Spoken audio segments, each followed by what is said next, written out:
Chers frères et sœurs, amis auditeurs, bonjour et bienvenue dans le train de la rhapsodie des réalités.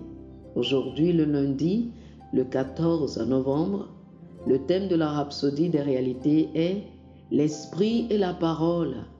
L'esprit et la parole. L'écriture du jour est Genèse chapitre 1, les versets 2 et 3.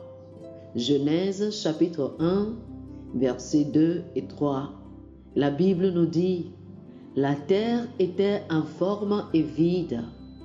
Il y avait des ténèbres à la surface de l'abîme, et l'Esprit de Dieu se mouvait au-dessus des eaux. Dieu dit: que la lumière soit, et la lumière fut. Lorsque vous lisez les psaumes, nous dit le pasteur Chris, vous remarqueriez que David connaissait la valeur des paroles et il enseigna à son fils Salomon la valeur des paroles. Ce fut Salomon qui avait dit: la mort et la vie sont au pouvoir de la langue. Proverbe chapitre 18, le verset 21. David, son père, lui a appris cela. David savait que la mort et la vie n'étaient pas au pouvoir de l'épée, elles sont au pouvoir de la langue. Et il prouva cela lorsqu'il fit face à Goliath de Gath. Vous avez besoin de comprendre comment est-ce qu'il vainquit Goliath. C'est facile de penser qu'il vainquit Goliath avec une pierre polie et une fronde. Mais non, c'était avec des paroles. Étudiez l'histoire dans 1 Samuel chapitre 17. Il était sûr de vaincre Goliath parce qu'il mit sa foi dans les paroles. Il utilisa des outils comme il était guidé par la sagesse de Dieu. Il avait la pierre et la fronde et les paroles qui provenaient de sa bouche. Il savait qu'il n'avait pas tué Goliath avec une pierre. L'Esprit de Dieu était sur lui et l'Esprit de Dieu utilise des paroles. Les paroles relâchent la puissance spirituelle. Sans les paroles, l'Esprit ne fera rien. Lisez encore notre verset principal. L'Esprit était sur toute la terre, mais cela n'a rien changé. La Bible dit: puis Dieu dit. Soudainement, l'Esprit entra en action et tout ce que Dieu dit arriva. Alléluia, oh alléluia.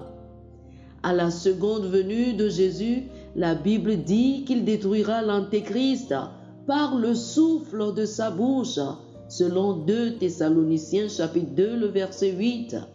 Ce qui se réfère à l'épée de l'Esprit qui est le rhéma de Dieu, des paroles sortant de sa bouche. Lisez Apocalypse chapitre 19, le verset 15 et Éphésiens chapitre 6, le verset 17.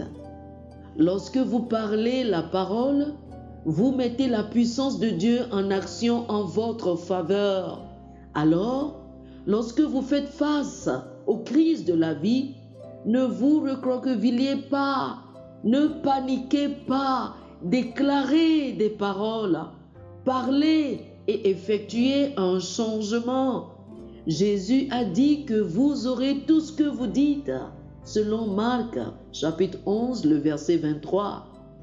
Souvenez-vous, les paroles sont puissantes, mais la parole de Dieu est toute puissante. Gloire à son nom à jamais. Oh, alléluia, alléluia. Chers amis, je vous invite à faire cette confession avec moi. Mes paroles relâchent la puissance spirituelle pour me bâtir et me programmer pour le succès, la victoire et le progrès. Alors que la parole de Dieu demeure en moi abondamment, à travers l'étude et la méditation, je proclame des paroles pleines de foi, mettant la puissance de Dieu à l'œuvre en ma faveur, traçant mon chemin dans la vie. Oh, gloire à Dieu. Alléluia. Alléluia. Chers amis, je vous invite à lire pour plus d'études Marc chapitre 11, le verset 23, Matthieu chapitre 12, le verset 37 et Josué chapitre 1, le verset 8. Marc chapitre 11, le verset 23, Matthieu chapitre 12, le verset 37 et Josué chapitre 1, le verset 8. Que le Seigneur vous bénisse. Amen.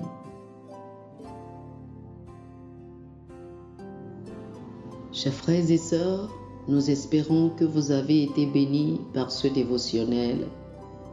Nous vous invitons à faire de Jésus-Christ le Seigneur de votre vie en priant ainsi. Ô Seigneur Dieu, je crois de tout mon cœur en Jésus-Christ, Fils du Dieu vivant. Je crois qu'il est mort pour moi et Dieu l'a ressuscité des morts. Je crois qu'il est vivant aujourd'hui. Je confesse de ma bouche que Jésus-Christ est le Seigneur de ma vie à partir d'aujourd'hui. Par lui et en son nom, j'ai la vie éternelle. Je suis né de nouveau. Merci Seigneur d'avoir sauvé mon âme. Je suis désormais un enfant de Dieu. Alléluia. Félicitations, chers frères et sœurs. Vous êtes désormais un enfant de Dieu. Pour recevoir plus d'informations sur comment vous pouvez grandir en tant que chrétien, ou plus pour avoir une copie de la Rhapsodie des réalités, une copie physique ou une copie électronique de ce dévotionnel, veuillez nous appeler sur le 00 228 91 74 69 79 00 228 91 74 69 79. Que le Seigneur vous bénisse abondamment. Amen.